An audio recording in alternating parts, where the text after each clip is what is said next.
pagi. Pada kesempatan ini, saya Iputu Pranata Kusuma Yuda, NIM F1D017032 akan mempresentasikan tugas akhir saya yang berjudul Pembuatan Sistem Monitoring Tenaga Surya untuk Irigasi Tetes Cerdas berbasis Jaringan NRF.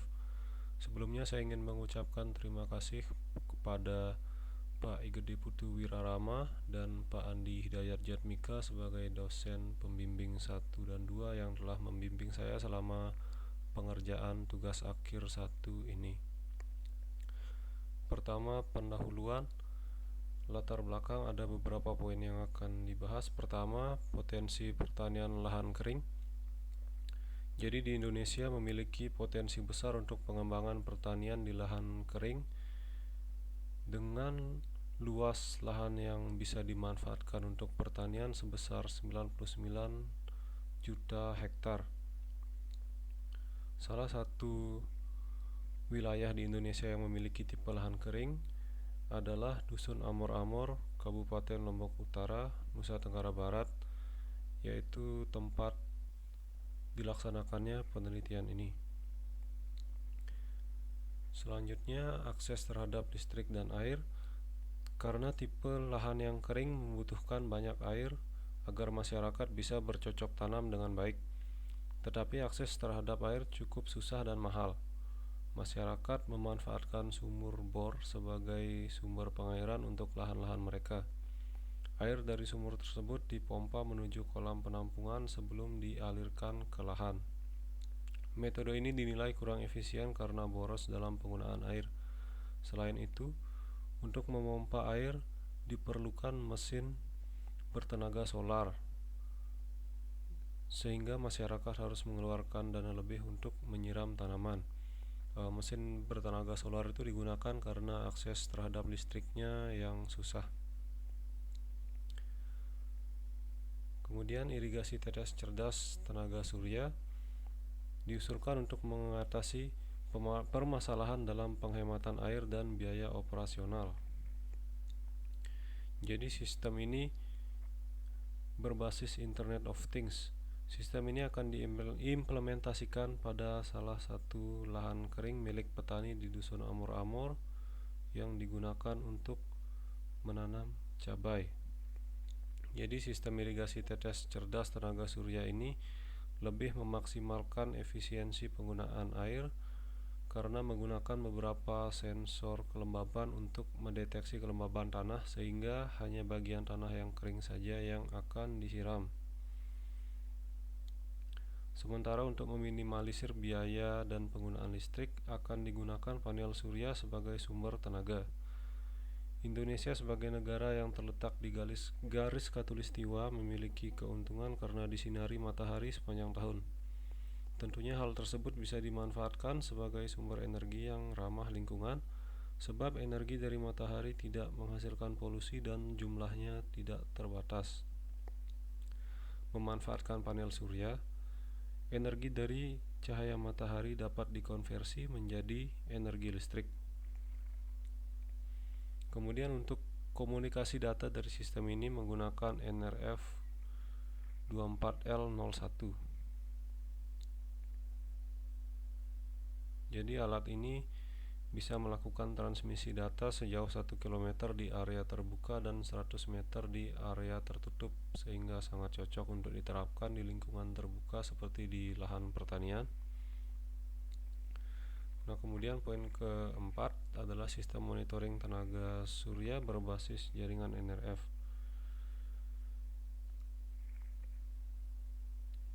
Jadi jumlah energi yang dihasilkan dari sel surya sangat dipengaruhi oleh kondisi cuaca dan penempatan panel surya tersebut. Semakin tinggi intensitas cahaya yang menyinari sel surya, semakin banyak pula energi yang dihasilkan. Oleh sebab itu, pemanfaatan sel surya sebagai sumber energi memerlukan sistem monitoring yang baik untuk mencatat jumlah energi yang dihasilkan pada waktu dan kondisi tertentu. Misalnya perbandingan energi yang dihasilkan dan digunakan pada pagi dan siang hari, serta pada cuaca cerah dan mendung. Pencatatan dan monitoring yang baik bisa bermanfaat bagi pengembangan dan pemeliharaan sistem. Peneliti bisa mengamati apakah jumlah energi tetap konsisten dalam jangka waktu tertentu dan mengambil tindakan pemeliharaan jika terjadi anomali pada jumlah energi tersebut. Selain itu, untuk mengetahui jumlah energi yang dihasilkan dan digunakan pada lahan dengan luas tertentu akan memudahkan pada proses pengembangan. Peneliti bisa mengetahui secara pasti jumlah panel surya yang dibutuhkan untuk menyiram lahan sesuai jumlah tanaman yang akan ditanam. Data-data energi tersebut akan dikirim dengan NRF, kemudian diunggah ke internet melalui GSM modul untuk ditampilkan via situs web. Jadi situs webnya ini adalah sistem monitoringnya. Situs web dipilih karena mudah diakses dari mana saja selama perangkat memiliki browser dan koneksi internet. Selanjutnya rumusan masalah ada 3, yaitu pertama, bagaimana membangun model panel surya sebagai sumber energi pada sistem irigasi tetes cerdas berbasis IoT. Kedua, bagaimana memanfaatkan jaringan NRF sebagai media komunikasi data. Dan ketiga, bagaimana membuat sistem monitoring untuk memantau data-data dari pembangkit listrik tenaga surya. Selanjutnya batasan masalah. Lokasi penelitian di salah satu lahan petani di Dusun Amor-Amor, Kabupaten Lombok Utara.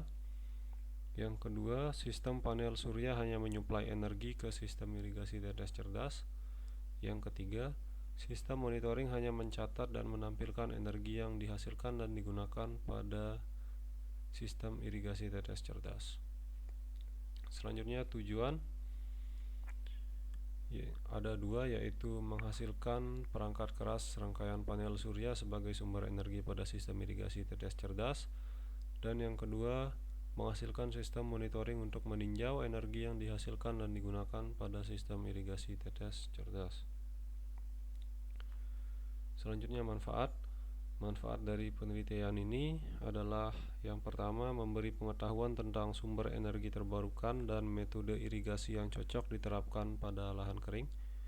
Yang kedua, membantu petani cabai dalam mengelola pengairan untuk lahannya secara efektif dan efisien. Dan yang ketiga, menjadi bahan riset lebih lanjut tentang cahaya matahari sebagai sumber energi. Lanjut ke bab 2, yaitu tinjauan pustaka dan dasar teori. Pertama, tinjauan pustaka. Ada beberapa jurnal yang dijadikan acuan dalam penelitian ini. Yang pertama berjudul Smart Solar Powered Hydroponics System Using Internet of Things and Fuzzy Association Rule Mining. Di sini penelitiannya menggunakan panel surya dan sensor arus dan tegangan, tapi tidak menggunakan sistem monitoring dan NRF. Nah, jadi penelitian ini dilakukan oleh Pak Igede Putu Wirarama dan kawan-kawan. Jadi di sini pengukurannya dilakukan untuk memperoleh data produksi energi dari panel surya. Juga ada menggunakan sensor cahaya, tapi di sistem yang saya buat tidak menggunakan itu. Selanjutnya ada penelitian berjudul Sistem Audit Energi untuk Panel Surya dengan Logika Fuzzy. Jadi yang di kesamaannya ada sama-sama menggunakan panel surya, sensor arus dan tegangan, dan sistem monitoring. Selanjutnya ada Solar Panel and Battery Street Light Monitoring System using GSM Wireless Communication System. Sama dengan penelitian sebelumnya, yaitu sama-sama menggunakan panel surya, sensor arus dan tegangan, serta sistem monitoring, tapi tidak menggunakan NRF. Penelitian selanjutnya juga berjudul Pemantauan Parameter Panel Surya Berbasis Arduino secara real time, juga menggunakan panel surya, sensor arus dan tegangan, sistem monitoring, dan tidak menggunakan NRF. Kemudian penelitian selanjutnya berjudul Sistem monitoring pada panel surya menggunakan data logger berbasis ATmega 328 dan real-time clock DS1307. Penelitian ini menggunakan panel surya, sensor arus dan tegangan, sistem monitoring, dan tidak menggunakan NRF. Selanjutnya ada Solar Panel Conditioning Monitoring System based on Wireless Sensor Network. Penelitian ini menggunakan panel surya, sensor arus dan tegangan, juga sistem monitoring, tapi tidak menggunakan NRF. Selanjutnya ada Wireless Sensor Network for Indoor Air Quality Monitoring. Jadi di sini penelitiannya tidak menggunakan panel surya dan sensor arus dan tegangan, tapi menggunakan sistem monitoring dan NRF. Dan penelitian yang terakhir yaitu Remote GSM Module Monitoring and Photovoltaic System Control. Penelitian ini menggunakan panel surya, sensor arus tegangan, sistem monitoring, tapi tidak menggunakan NRF.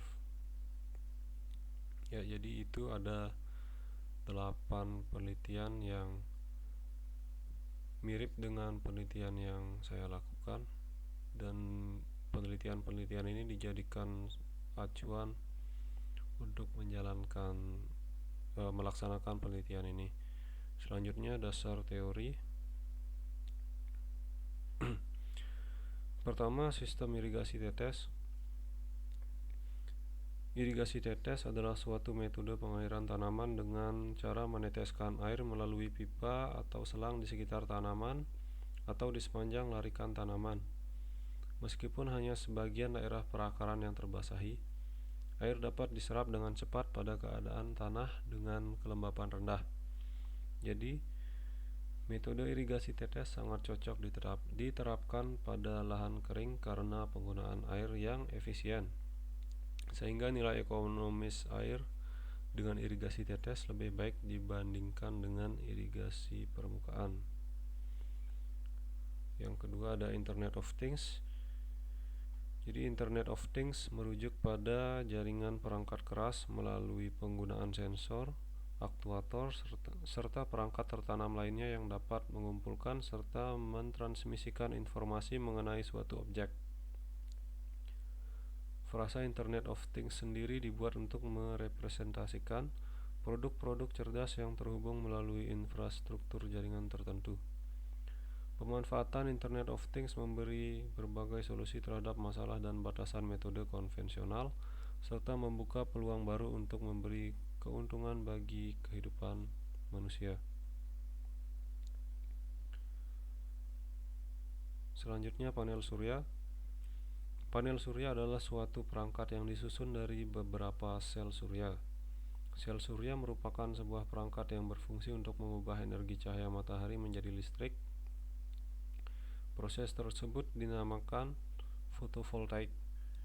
Satu sel surya hanya mampu menghasilkan tegangan listrik sekitar 0,6 volt tanpa beban atau 0,45 volt dengan beban, sehingga dibutuhkan beberapa sel surya yang tersusun secara seri menjadi panel surya untuk menghasilkan tegangan listrik yang lebih besar. Beberapa panel surya bisa disusun dan digunakan bersamaan untuk menghasilkan tegangan dan arus yang dibutuhkan. Pada sistem ini dibutuhkan perangkat penunjang yaitu aki dan solar charge controller.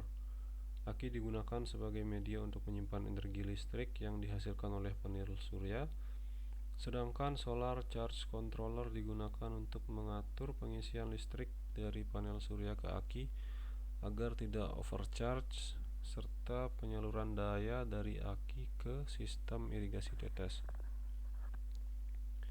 Selanjutnya Arduino Nano. Arduino Nano adalah suatu perangkat yang berbasis microcontroller ATmega 328 dari arsitektur ATmega 32P. Alat ini berukuran 18x45 mm, memiliki 14 pin digital dan 8 pin analog, serta dioperasikan pada tegangan sebesar 5 volt. Arduino Nano dengan ATmega 328 memiliki flash memory sebesar 32 KB, di mana 2 KB digunakan untuk bootloader.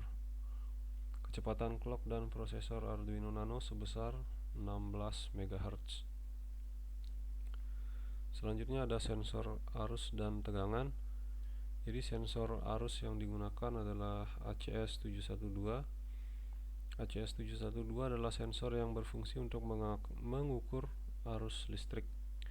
Prinsip kerjanya adalah dengan memanfaatkan medan magnetik di sekitar arus yang kemudian dikonversi menjadi tegangan yang linier dengan perubahan arus. Selanjutnya sensor tegangan. Prinsip kerjanya menggunakan transformator tegangan sebagai penurun tegangan dari 220 ke 5 volt AC, kemudian diarahkan menggunakan jembatan diode untuk mengubah tegangan AC ke tegangan DC. Tegangan kemudian difilter menggunakan kapasitor dan masuk ke rangkaian pembagi tegangan untuk menurunkan tegangan. Kemudian yang terakhir adalah NRF24L01.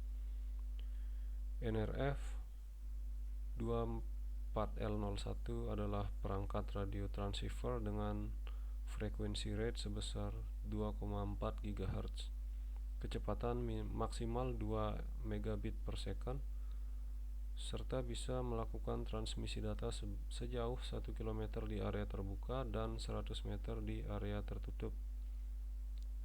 Kecepatan transmisi bisa diatur menjadi 256 kilobit per second untuk mencapai jarak yang lebih jauh lagi.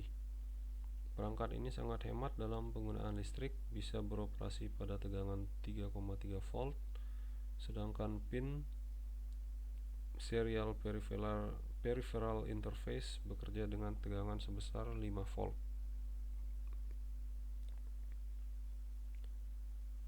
Selanjutnya metodologi penelitian.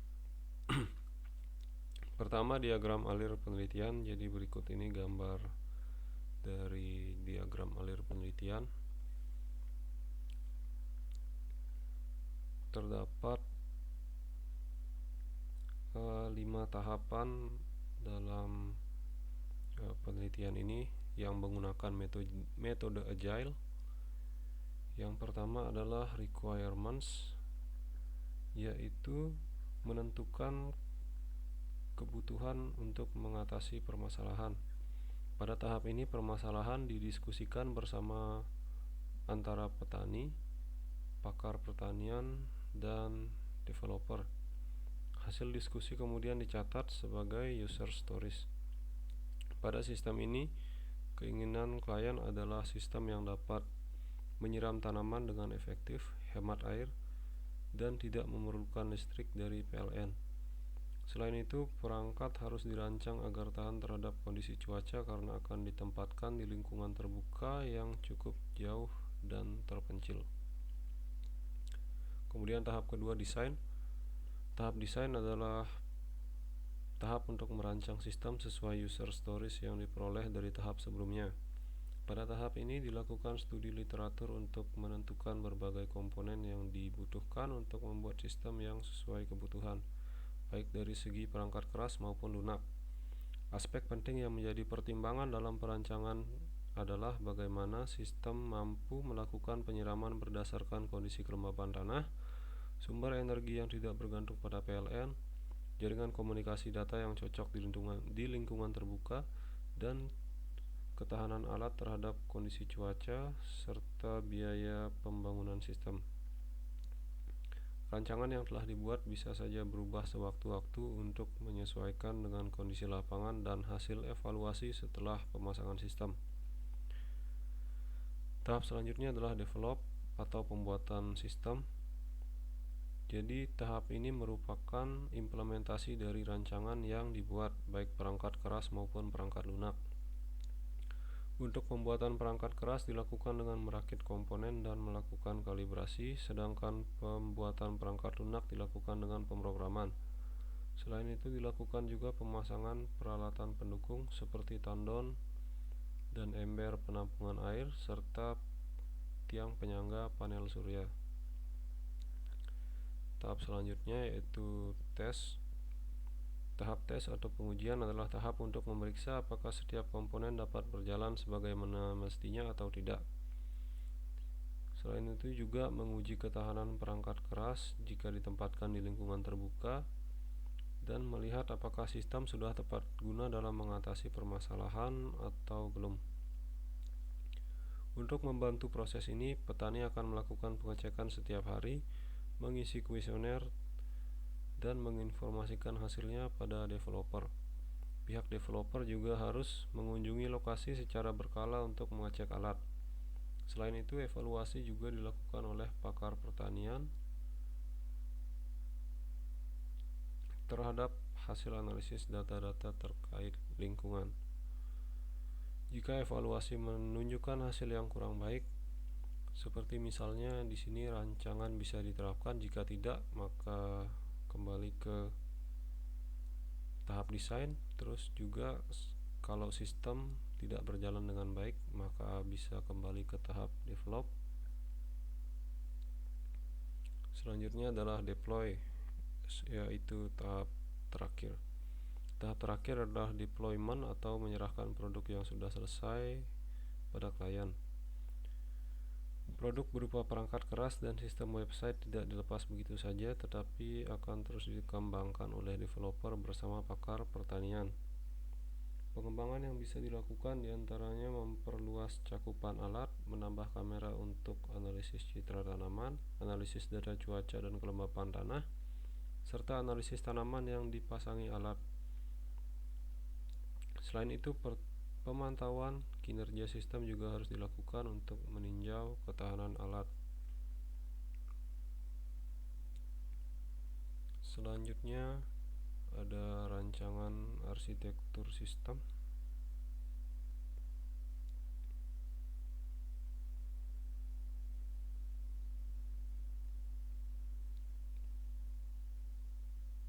Jadi di sini pertama ada menggunakan panel surya dan aki.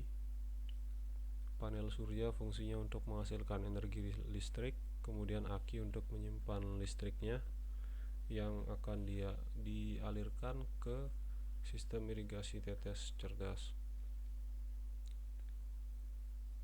Nah, dari panel surya ke aki dan aki ke sistem irigasi tetes cerdas dipasangi masing-masing sepasang sensor arus dan sensor tegangan.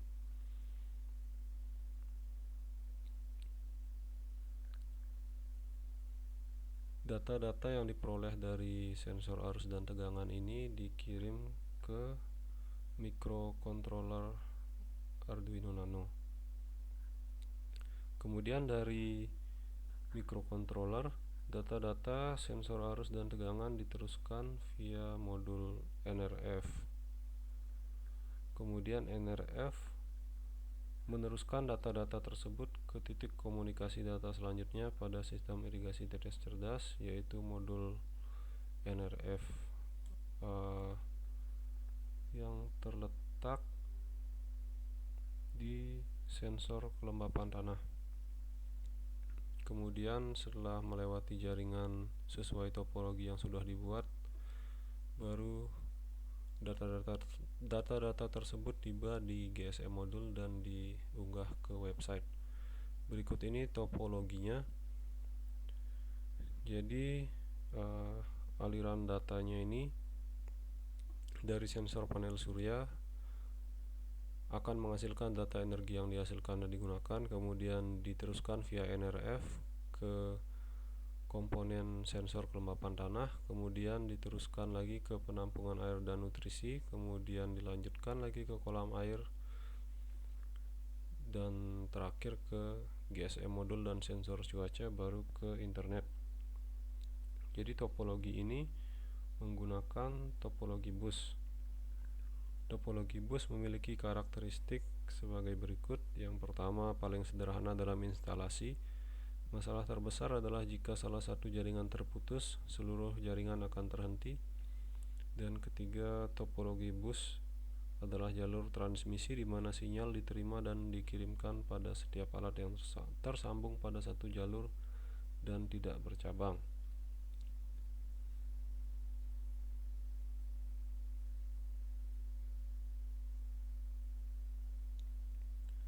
Selanjutnya, rancangan perangkat keras. Jadi komponen-komponennya terdiri dari microcontroller Arduino Nano, yang ini Arduino Nano yang terhubung dengan masing-masing sepasang sensor arus dan tegangan. Nah, jadi di sini sensor arusnya, yang ini sensor tegangan. Yang ini terhubung dari panel surya ke aki, dan juga kalau yang ini dari aki ke sistem irigasi tetes. Sepasang sensor arus tegangan ini untuk mengukur energi yang dihasilkan dari panel surya, sedangkan sepasang yang terhubung antara aki dan sistem irigasi tetes untuk mengukur energi yang digunakan oleh sistem irigasi tetes. Arduino Nano ini juga terhubung dengan NRF untuk komunikasi data dan TP4056 untuk sumber energi dari Arduino Nano. Jadi untuk energi Arduino Nano-nya menggunakan panel surya mini yang terhubung ke baterai dan TP4056.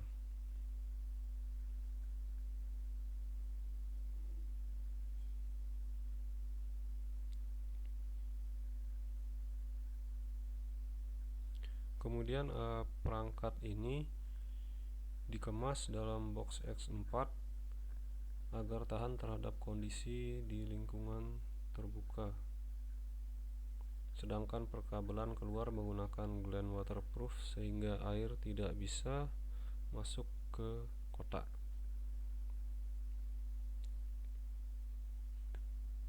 Selanjutnya ada use case diagram. Jadi terdapat 3 aktor yang berperan penting dalam sistem ini, yaitu pakar pertanian, petani, dan developer. Pakar pertanian dan developer dapat memantau energi yang dihasilkan dari panel surya dan energi yang digunakan pada sistem irigasi tetes cerdas melalui website. Dari sana dapat dilakukan pengamatan untuk melihat apakah data cenderung mirip setiap hari atau terjadi anomali.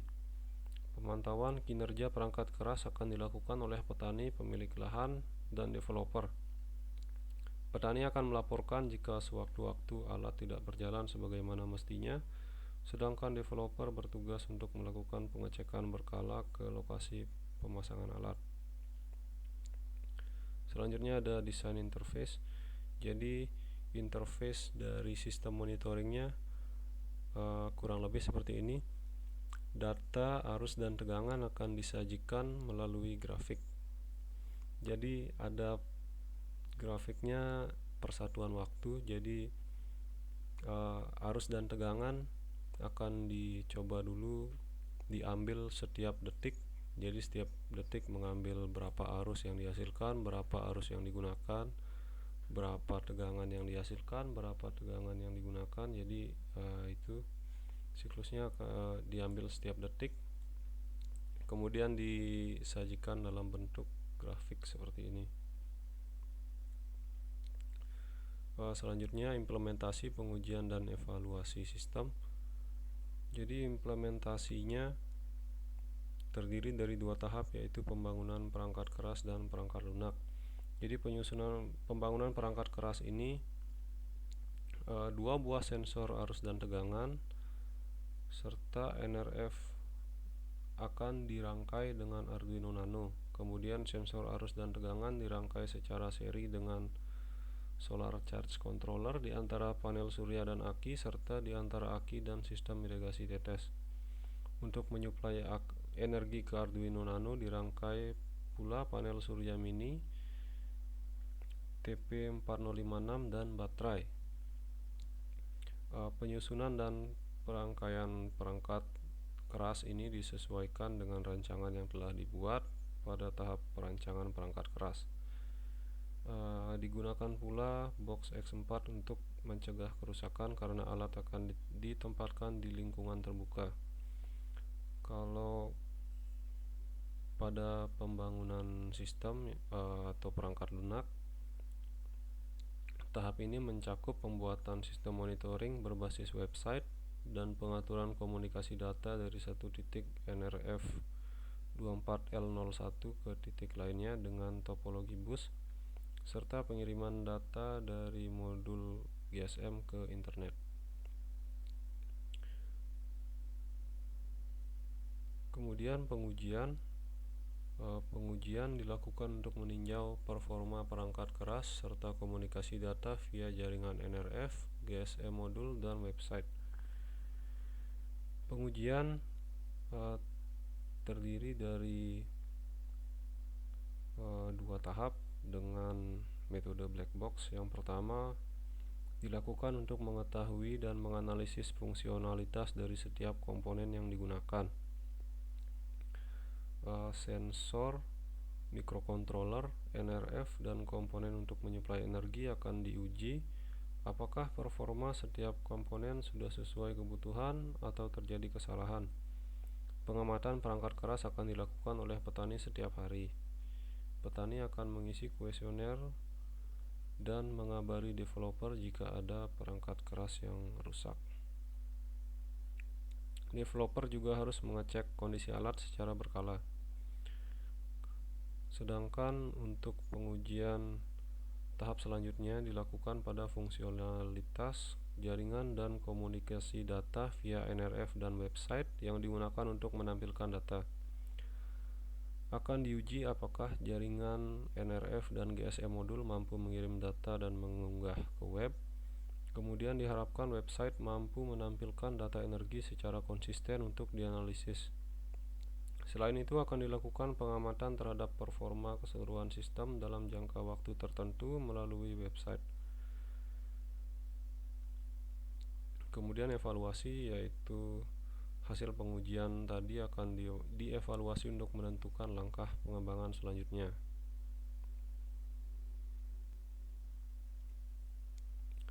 Ya, sekian presentasi tugas akhir 1 dari saya. Saya mohon maaf jika terdapat kekurangan dalam penyampaian saya, dan terima kasih sebesar-besarnya pada semua pihak yang telah membantu dalam pengerjaan proposal ini. Sekian dan terima kasih.